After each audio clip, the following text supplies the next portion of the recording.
وادی کشمیر کی آزادی کے لیے کوشش، ایک مجاہد کی سنسنی خیز داستان آپ کے لیے پیش خدمت ہے مشن کشمیر۔ رات کا وقت تھا، سڑک پر کبھی کبھی کوئی ٹرک یا تانگا گزر جاتا تھا۔ کھیت سنسان تھے، چاروں طرف رات کے اندھیرے نے چادر تان رکھی تھی۔ میں رام تلائی سے بھی آگے نکل گیا، پھر بائیں جانب مقبول پورے والی بستی آئی اور وہ بھی گزر گئی۔ اس کے بعد بجلی والا نہر کا پل آیا۔ میں نے اچھی طرح چاروں طرف دیکھ بھال کر پل عبور کیا۔ اب میں غیر آباد علاقے میں داخل ہو چکا تھا۔ کھیتوں کی بجائے اب میں سڑک کے کنارے ٹالیوں کے درختوں کے نیچے سے ہو کر گزرنے لگا۔ دور سے کسی ٹرک یا بس کی روشنی نظر آتی تو میں کھیت میں چھپ جاتا۔ اس طرح میں نے کافی فاصلہ طے کر لیا تھا، لیکن رات کے وقت پیدل چلنا ٹھیک نہیں تھا۔ میں نے سوچا مجھے ریلوے لائن کے ساتھ ساتھ چلنا چاہیے، تاکہ اگر کسی اسٹیشن پر جالندھر کی طرف جانے والی کوئی گاڑی نظر آئے تو اس میں سوار ہو جاؤں۔ ریل گاڑی کا ٹکٹ میرے پاس ہی تھا۔ مجھے یہ معلوم نہیں تھا کہ ریلوے لائن کس طرف ہے۔ میں جی ٹی روڈ سے ہٹ کر کھیتوں میں آ گیا۔ فصل اونچی نہیں تھی، مجھے کسی سگنل کی بتی کی تلاش تھی۔ میں کھیتوں میں چلتا رہا۔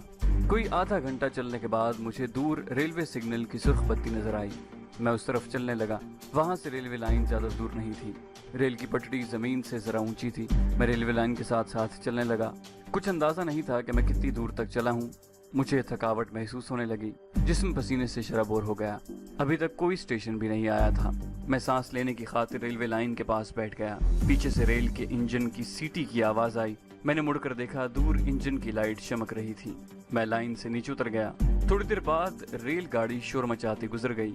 جب تک ٹرین کی پچھلی لال بتی میری نگاہوں سے اوجھل نہ ہو گئی، میں اسے دیکھتا رہا۔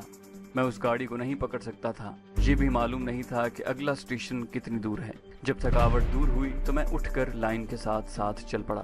یہ اطمینان ضرور تھا کہ میں امرتسر پولیس کے چنگل سے نکل آیا تھا۔ رات بڑی خاموش تھی، آسمان پر تارے چمک رہے تھے۔ راستے میں ایک بڑی نہر کا پل آیا۔ میں نے لائن کے درمیان سنبھل کر پاؤں رکھتے ہوئے پل عبور کیا۔ دور کھیتوں میں کسی گاؤں کی بتیاں جلتی نظر آئیں، پھر یہ گاؤں بھی گزر گیا۔ میں چلتے چلتے واقعی تھک گیا تھا۔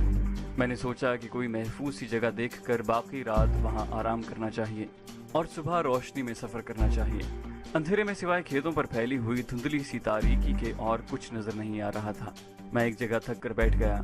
میری آنکھیں اب اندھیرے کی عادی ہو چکی تھیں۔ میں نے دیکھا کہ ریلوے لائن کے نشیب میں ایک چبوترا سا بنا ہوا تھا۔ میں ڈھلان سے نیچے اتر گیا۔ یہ چبوترا پکی اینٹوں کا بنا ہوا تھا اور چھوٹا سا تھا۔ پتہ نہیں یہ کس نے بنوایا تھا۔ بہرحال رات بسر کرنے کے لیے یہ اچھی جگہ تھی۔ پنجاب میں مارچ کے دنوں میں راتیں خشک ہوتی ہیں۔ میرا بدن گرم تھا۔ میں چبوترے کے فرش پر سر رکھ کر لیٹ گیا۔ جب ذرا بدن کی گرمی دور ہوئی تو سردی محسوس ہونے لگی۔ میں نے اپنے گھٹنے اپنی چھاتی کے ساتھ لگا لیے اور گیند سا بن کر آنکھیں بند کر لیں۔ بہت تھکا ہوا تھا۔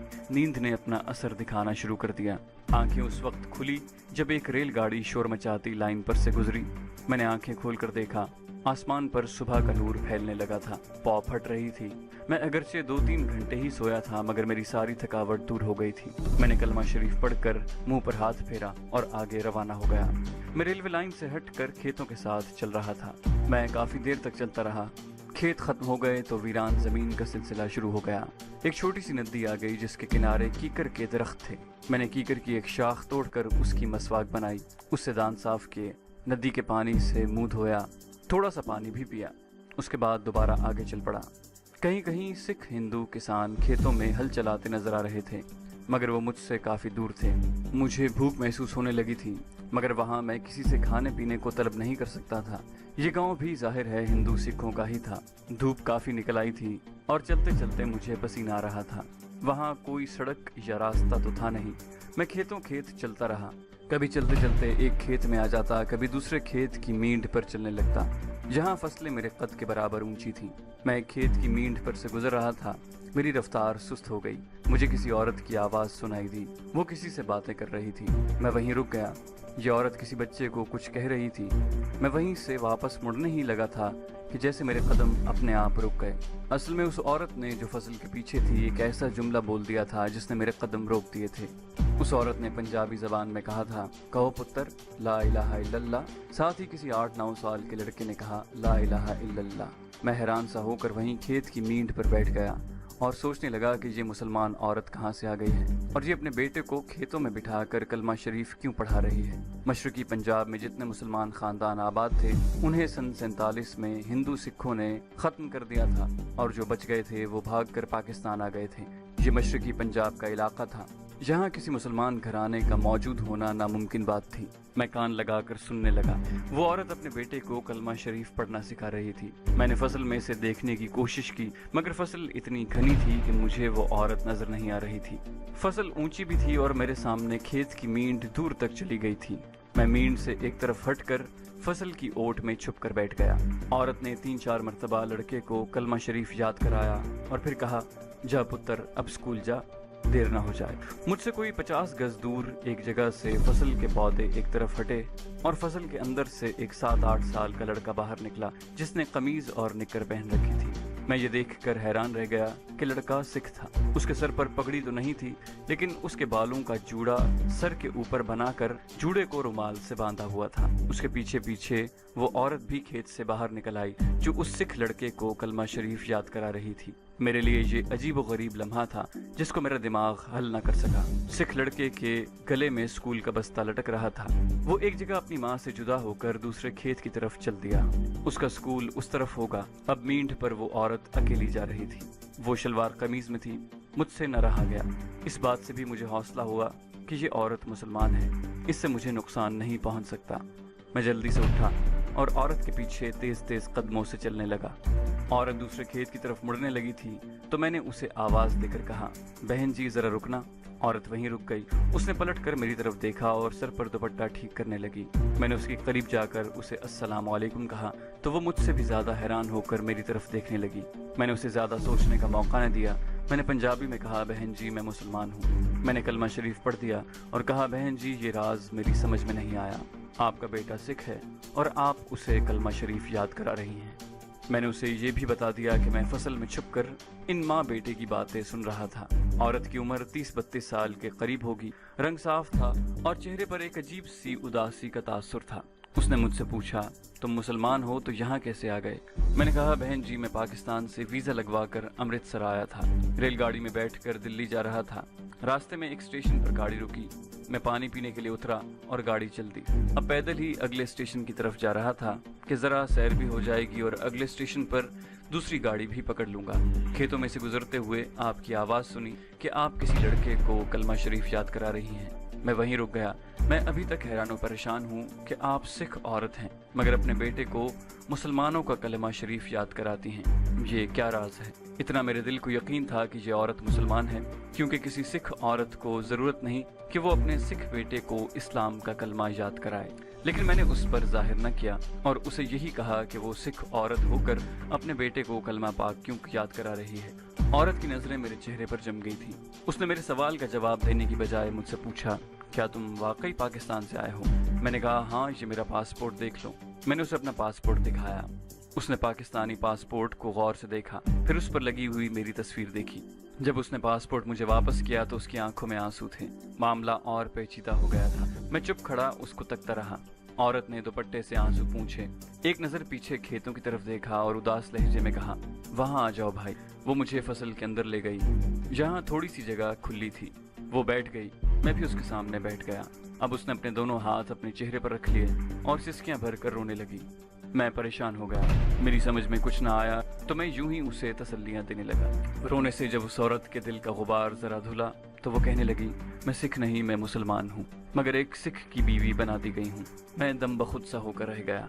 तब उस बदनसीब मुसलमान औरत ने अपनी जो दर्दनाक कहानी सुनाई वो मैं आपको अपने लफ्ज़ों में सुनाता हूँ। जब पाकिस्तान के क़याम का ऐलान हुआ तो मशरकी पंजाब में हिंदू सिखों ने मिलकर मुसलमानों को कत्ल करना शुरू कर दिया। मुसलमानों के घरों को जला दिया, उन्हें बेदर्दी से कत्ल किया। नौजवान लड़कियों को उठाकर ले गए।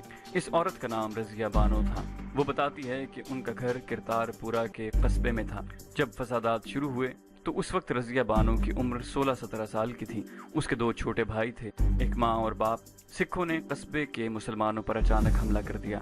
रज़िया बानो का बाप अपनी बीवी और बच्चों को लेकर घर से भागा। सिखों ने उसका पीछा किया। रज़िया बानो का बयान है कि सिखों ने उसके सामने उसके माँ बाप और 2 छोटे भाइयों को किरपाने मार मार कर शहीद कर दिया। वो बेहोश हो गई। जब उसे होश आया तो वो एक सिख के घर में थी। ये सिख उसे अगवा करके ले आया था। पहले तो 1 साल तक उसने रजिया को वैसे ही घर में डाल रखा, फिर उससे सिखों के रिवाज के मुताबिक शादी कर ली। रजिया के 3 बच्चे पैदा हुए जो 2-2, 4-4 साल की उम्र तक पहुंचकर मर गए। फिर ये लड़का पैदा हुआ जिसका नाम बाप ने बिशन सिंह रखा। रजिया बानो ने बताया कि मेरे साथ किस्मत ने जो करना था वो हो गया, मगर मैं चाहती थी कि मेरा बच्चा सिख न बने, वो मुसलमान बनकर जिंदगी गुजारे। चुनाचे उसने अपने सिख खावन से छुपकर उसे नमाज पढ़नी और कलमा शरीफ पढ़ना भी सिखा दिया। रजिया कह रही थी, मैंने अपने सिख बेटे का खुफिया नाम गुलाम अली रखा है। लड़का मुझसे बड़ी मोहब्बत करता है। मैंने उसे नमाज पढ़नी भी सिखा दी है। जब हम घर में अकेले होते हैं तो वो मेरे साथ मिलकर 2 नफल भी अदा कर लेता है। मैं उसे बाकायदा नमाज नहीं पढ़ा सकती। उसका सिख बाप बड़ा जालिम और मुतासिब सिख है। हमने ये बात उससे छुपा रखी है। मेरे बेटे ने कलमा शरीफ के अलावा अलहम्द शरीफ भी मुझसे सीख कर जुबानी याद कर ली है, मगर मैं हर रोज़ जब वो स्कूल जाता है तो उसके साथ यहाँ तक आती हूँ और रास्ते में उसे कलमा शरीफ याद कराती रहती हूँ। मेरा बेटा अंदर से पूरा मुसलमान बन चुका है। अब मेरी ज़िंदगी की सिर्फ एक ही ख्वाहिश है कि किसी तरह अपने बेटे को लेकर पाकिस्तान जाऊँ और फिर वहाँ से कभी वापस ना आऊँ, मगर मेरा खावंद मुझे पाकिस्तान का नाम तक लेने नहीं देता। फिर उसने हिंदू सिख औरतों के साथ मेरे आगे हाथ जोड़ते हुए कहा, भाई मेरे बेटे को किसी तरह पाकिस्तान पहुंचा दो, मैं तुम्हारा एहसान सारी ज़िंदगी नहीं भूलूंगी। मैं उस मुसलमान औरत की अलमनाक दास्तान सुनकर सकते में आ गया था। मेरे सामने एक ऐसी मजलूम औरत हाथ जोड़े बैठी थी जिसने अपने माँ बाप भाइयों को ही नहीं अपनी इज्जत को भी पाकिस्तान पर कुर्बान कर दिया था।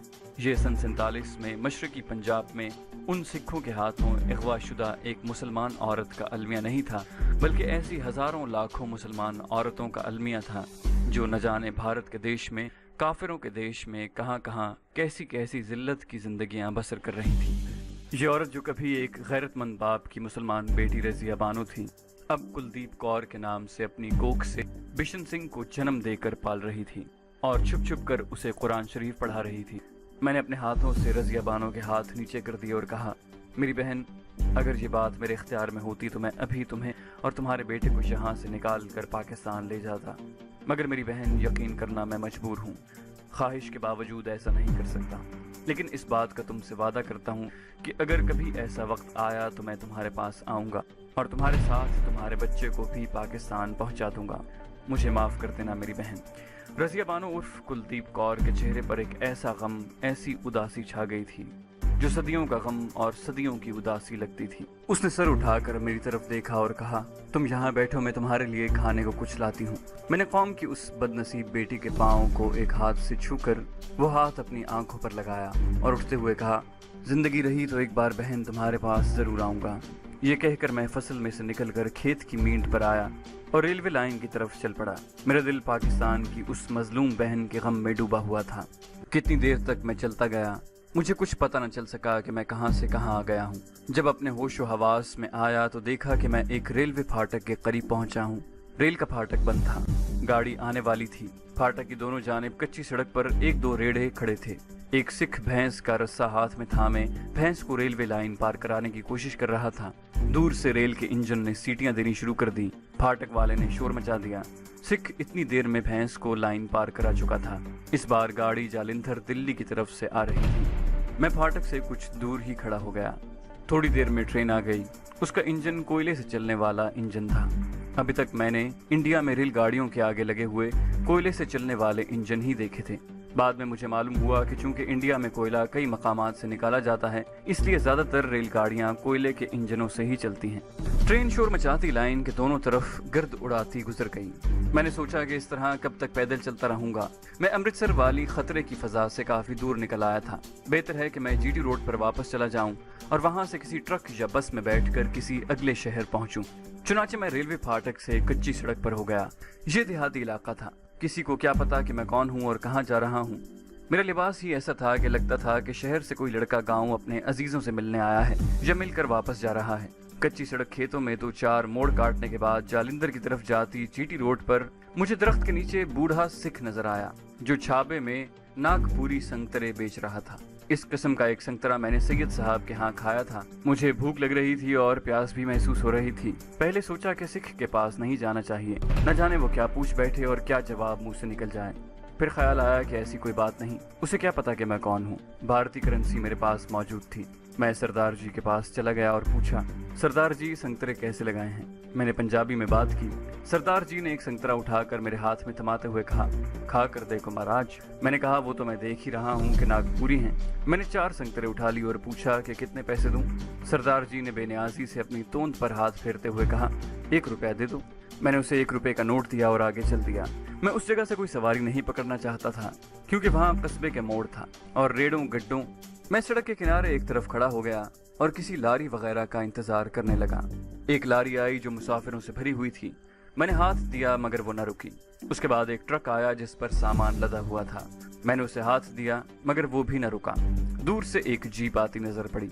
मैं सड़क से जरा हट कर दूर खड़ा हो गया, इस ख्याल से कि ये कहीं पुलिस वगैरह की जीप ना हो, मगर ये सिविलियन जीप थी। एक सिख सिविलियन कपड़ों में उसे चला रहा था। थोड़ी दूर तक चला हूँगा कि पीछे हॉर्न की आवाज सुनाई दी। मैंने मुड़कर देखा, एक बस आ रही थी। सड़क के दरमियान एक गधा आ गया था जिसके लिए ड्राइवर हॉर्न दे रहा था। दूर से मैं बस को पहचान न सका। मैंने उसे हाथ दे दिया। बस मेरे करीब आकर रुक गई। ये देखकर मेरा ऊपर का सांस ऊपर और नीचे का नीचे रह गया कि बस की पेशानी पर अंग्रेजी में पुलिस लिखा था। ये पुलिस की गाड़ी थी। सिख ड्राइवर ने हाथ के इशारे से मुझे अंदर बुलाते हुए कहा, आ जाओ बाबूजी, आ जाओ। तो दोस्तों, ये थी हमारी आज की एपिसोड। उम्मीद करते हैं आपको हमारी कहानी पसंद आई होगी। जाने से पहले इस वीडियो को लाइक कीजिए और शेयर करना मत भूलिए। कमेंट करके हमें बताइए कि आपको हमारी वीडियो कैसी लगी। और अगर अभी तक आपने इस चैनल को सब्सक्राइब नहीं किया तो इसे सब्सक्राइब कीजिए और बेल आइकन दबाकर ऑल नोटिफिकेशंस ऑन कर लीजिए।